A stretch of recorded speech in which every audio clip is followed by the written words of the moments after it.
If you just look at the basic counting stats such as yards per attempt, touchdowns to interceptions, etc., you'd think that Purdy is the better quarterback in this matchup, but don't get it twisted. Mahomes is certainly the better player, as he had a 3-point higher PFF grade, as he had a 90 rating compared to Purdy's 87, and he can simply make plays out of structure, unlike Purdy. So there's no doubt that Mahomes has the advantage in this game, and that's where we'll start then, is with the Chiefs playmakers. Looking there, Kelsey will have his work cut out for him as he's going against the best linebacker trio in the league, as Oren Burks finished third in passer rating allowed, Fred Warner finished 8th, and Dre Greenlaw finished 39th out of 84, which is really solid as well, especially that considering that he's the third best in this stat out of the linebackers for the 49ers. If Rashee Rice lines up outside, he'll be matched up with Charvarius Ward a lot of the times.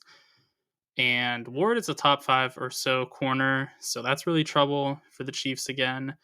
So they'll look to get Rice matched up against Ambry Thomas as much as they can, because Thomas is solid, but he can be had in coverage a lot more easily than Ward can be, because as I mentioned, Ward is just a super elite corner. When in the slot, Rice will be going against a premier nickel corner as well in Diamador Lenore.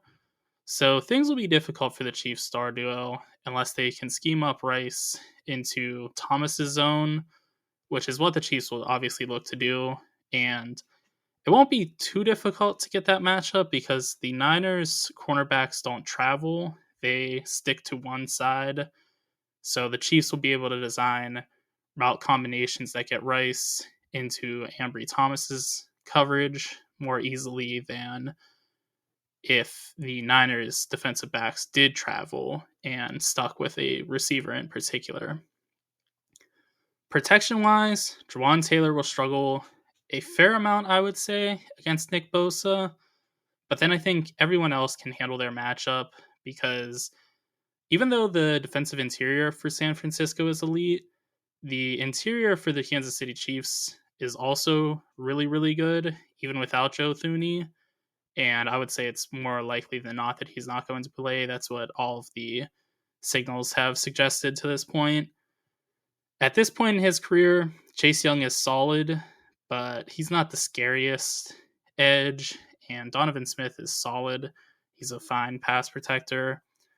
So overall, San Francisco's unit ranked 3rd in pressure, and Kansas City ranked 7th in pass blocking, according to PFF grades. So it's a pretty even matchup. Rushing-wise, Kansas City is rather weak in this department. They are 21st in expected points added, which is a great benchmark for team success. And if you don't know what that stat means, I have a video that breaks it down. Defensively, it's a struggle for San Francisco too, though, as they rank 27th in defensive expected points added for rushing. So in the end, I don't think there will be much of a reliable rushing attack for Kansas City, as is usually the case. They usually don't have the most reliable rushing attack, and even when they do, sometimes they abandon it a little bit too early. But I think they'll kind of struggle to consistently get gains because they're not having a glaring matchup advantage. It's, again, kind of week on week. And with that said, though, I think the Chiefs will still have some good runs mixed in because San Francisco will primarily be selling out to stop the pass, you figure, with Mahomes and some solid options sprinkled in there.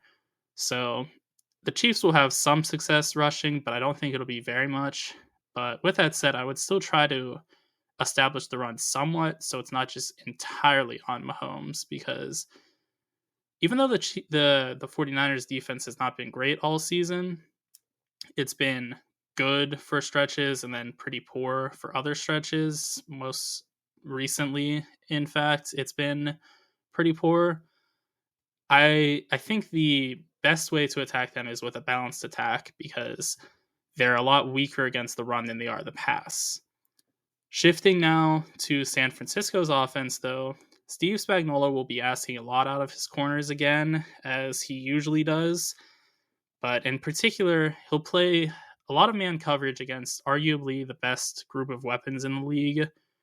As far as the one-on-one matchups go, Brandon Aiyuk, I would say, is a little bit better than L'Jarius Sneed, but I'd say that's pretty close. Sneed is super, super good and is one of the most underrated players in the league. He has a kind of low PFF grade, but I would say that that's somewhat of a misleading number because Sneed is tasked with covering the number one receiver for every single team. And he does a bang up job for the most part. But at the end of the day, you're going to have some times where you just lose a rep against an elite receiver. And that's what brings his grade down a little bit, is just that he does sometimes lose reps. But at the end of the day, if you're going against a number one receiver and for the most part you're taking them out of the game, you're a great cornerback. So Aiyuk is super elite. I believe he led the league in yards per. No, he didn't lead the league in receptions, but he was dang close. He was doing great in that regard, and he also had over 1,000 yards receiving, so he was doing good in a consistent measure as well. If you're wondering, George Pickens actually led the league in yards per reception, but that's neither here nor there. Moving forward, Trent McDuffie, I would say, is equal to Deebo Samuel. They're both super good players as well, which I don't know about you, but I kind of get giddy with these matchups because it is just great on great. And it's that way for all the way through, really. Joshua Williams, I would say, is about the same as Juwan Jennings. I wouldn't say there's much of an advantage either way. And then George Kittle is a fair amount better than Nick Bolton. With that said, though, that's not disrespecting Bolton. That's just giving a lot of credit to Kittle, because Kittle is probably the best tight end in football. You could argue Kelsey still, but Kelsey wasn't great like he normally is during the season. He was just great in spurts, and then in the playoffs as well, he turned back time quite a bit. Nick Bolton, very solid. Not the best in coverage, but is solid. And I think he's going to have trouble, though, with Kittle, because Kittle, again, is just so good and can beat you in so many ways. He can take a 2-yard pass and make it into a 40-yard touchdown reception with basically ease. He can drag along the entire defense with him, really, if he's in the mood to do so. Looking at the offensive line for the 49ers, though, Chris Jones stands a real chance to be at his most disruptive, as the interior for San Francisco is weak, aside for John Feliciano, who's solid, and Colton McKivitz can be had as the right tackle in pass protection as well in the times where Chris Jones is on the edge, which I'm not sure how much that'll happen. I think Jones is at his best on the inside, but it's easier to double team him when he's on the inside. And there's definitely going to be plays sprinkled in where Jones is on the outside to just hopefully get a one-on-one matchup against McKivitz, because Jones can really win that matchup and he can dominate it, in fact. As a whole, San Francisco was really weak in pass protection, as they ranked 25th in pass blocking grade according to PFF, and they ranked for Kansas City 17th in pressure. So the Chiefs should have a little bit of an edge there. It's, again, not anything glaring, but it's a slight edge, and in a close matchup like this, any edge is really going to be a super benefit, because these teams are just going to be pretty close to each other. For rushing, San Francisco was first in rush expected points added and success rate. So they were breaking off long runs, and they were consistently getting successful plays where if they needed to get 4 yards, they got 4 yards.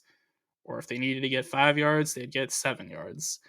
So they are a dominant force in the run game, and the Chiefs are really poor at defending the run. They were 28th in defensive expected points added for rushing.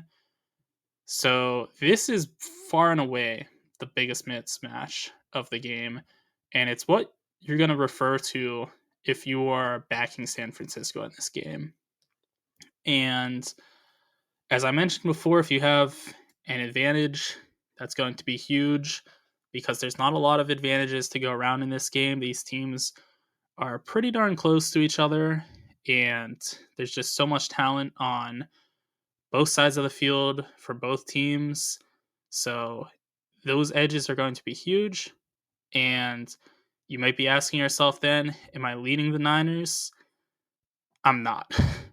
I feel like a hypocrite for saying that, but I think it's a lot to beat this San Francisco team because they are star-studded and they do have that massive advantage in the run game. But with that said, this Chiefs defense is very pliable, and they have shown that they can stop the run when they need to.